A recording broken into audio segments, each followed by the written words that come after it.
L'info du Grand Lille en continu. Xavier Silly. Bonjour à toutes et à tous, bienvenue sur Grand Lille TV. On fait un point sur les conditions météorologiques et vous le voyez, ces pluies qui continuent d'arriver du Royaume-Uni pour déverser des averses dans les prochaines heures sur les Hauts-de-France. Fini donc les éclaircies qui étaient bien présentes depuis le début de semaine. Et puis favoriser l'emploi en donnant l'envie d'entreprendre. La BGE des Hauts-de-France, la boutique de gestion d'espace, est connue pour être à l'origine des bus de la création d'entreprises. Ces bureaux mobiles qui sillonnent la région pour aider les porteurs de projets à se lancer. Cette fois, les équipes ont une nouvelle mission. L'idée est d'aller à la rencontre des habitants de la région qui n'ont jamais eu l'idée de créer leur entreprise afin de leur donner envie, un moyen de perpétuer la croissance dans la région. Nos journalistes en sont allés voir de quoi ils en retournent. Et je vous propose d'écouter tout de suite l'interview d'un des organisateurs de cet événement. Alors le dispositif CityLab, c'est un dispositif qui est mené depuis de nombreuses années sur Roubaix et dont l'objectif porté par BGE, le réseau BGE. Le dispositif CityLab a pour vocation à aller au-devant des gens pour leur expliquer que la création d'entreprise est accessible à eux également. L'idée étant de cibler en particulier les habitants des quartiers qui parfois malheureusement de par leur parcours professionnel, le réseau dont ils disposent n'ont pas connaissance du fait que la création d'entreprise c'est possible aussi pour eux. L'idée là via le bus, c'est que simplement ça se fait de manière conviviale, informelle, on échange autour d'une envie, parfois les gens ont juste réfléchi à créer leur entreprise, mais il n'y a pas encore d'idée bien définie. Ça va être tout le travail de CityLab, de reprendre un peu le parcours professionnel des gens qu'on va recevoir, ce qu'ils aiment faire, ce qu'ils savent faire dans un cadre professionnel, mais aussi dans un cadre associatif ou lié à une passion. On va pouvoir du coup trouver une idée qui convienne à la personne, à son savoir-faire, autant qu'elle a y consacré aux moyens financiers que ça va demander, et aussi parfois au diplôme que ça peut demander. Et ensuite, on va travailler sur tout simplement ce qu'on appelle le business plan, qui est écrire mon projet. Écologie également, et ce samedi, l'éco-organisme EcoDDS, une structure écologique à but non lucratif, organise une collecte de déchets chimiques sur les parkings des magasins Leroy Merlin dans la région. Ça se passe de 10h à 17h. L'occasion d'aller à la rencontre des publics et surtout d'apporter des informations concernant cette importance aujourd'hui de recycler les déchets chimiques particulièrement néfastes pour l'environnement. Je vous propose d'écouter l'une des organisatrices justement de ce rendez-vous de samedi. Directement sur le parking, il y aura un opérateur de déchets qui sera là pour effectuer un tri.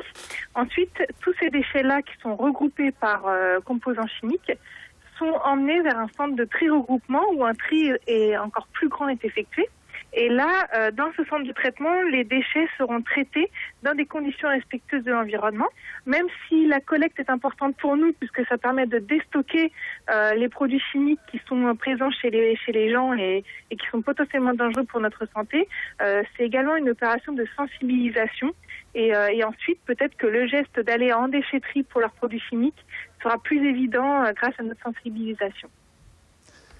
Et la grande cagnotte de l'euro-million, c'est demain. 123 millions d'euros sont en jeu. Une somme extraordinaire qui pourrait faire des heureux. Clotilde Leguévac fait justement le point sur cette journée assez exceptionnelle demain. Que feriez-vous si vous gagnez au loto? Un sondage Direct Matin montre qu'une personne sur 3 choisirait justement de partager leurs gains avec leurs proches. Alors ça peut être très bien un ami ou encore un proche dans la famille qui est dans le besoin. C'est donc un geste plutôt généreux que d'autres n'envisagent pas du tout, puisqu'il y a tout de même 20% des Français qui préféreraient, eux, améliorer leur confort de vie. Donc ça peut très bien être acheter une nouvelle voiture ou alors changer de logement pour une maison un peu plus spacieuse. Et il y a bien sûr le rêve ultime qui est d'arrêter complètement de travailler, cesser toute activité professionnelle pour profiter de l'argent.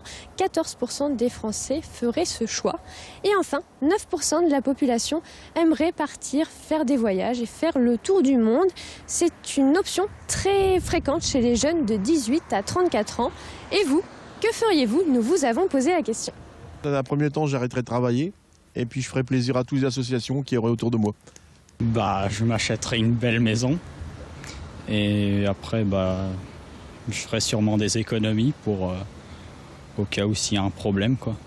Si je gagne au loto, déjà j'ouvre mon salon de tatouage. Une partie pour les associations, après pour mon plaisir, donc je sais pas moi, une villa par exemple. J'achèterai des motos, comme je suis motard.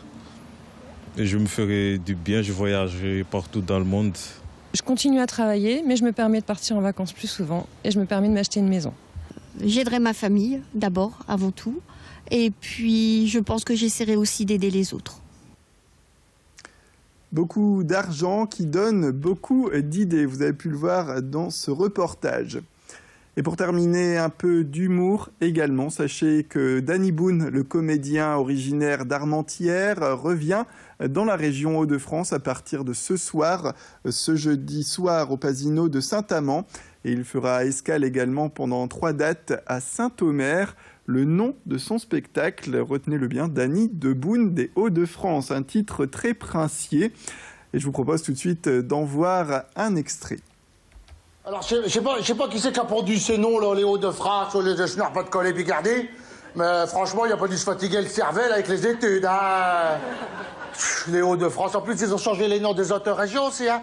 Ah ouais, c'est Boubourse, là, attends. Parce que là, je vais partir en tournée avec ma nouveau spectacle, hein. Et là, ben, on est paumé, hein. Même le GPS est paumé, hein. Et on a parce que au début, je vais aller, avant l'Olympia, je vais aller alors attends, il y a les Hauts-de-France, après je vais aller là-bas, dans la région, ça s'appelle maintenant la région du côté de la France. Et après il y a la région de l'autre côté de la France. Et puis après je finis la région d'en bas de la France, et puis après je finis au milieu de la France, là d'où il y a l'Olympia. Ça s'appelle plus l'île de France, ça s'appelle le milieu de la France. J'ai aussi joué sur l'île qui s'appelle l'île de la région de France et que de l'eau autour. Et c'est la fin de cette édition. Merci à toutes et à tous de nous avoir suivis. Restez avec nous sur Grand Lille TV. L'information continue avec tout de suite un point météo avec Clotilde Leguévac.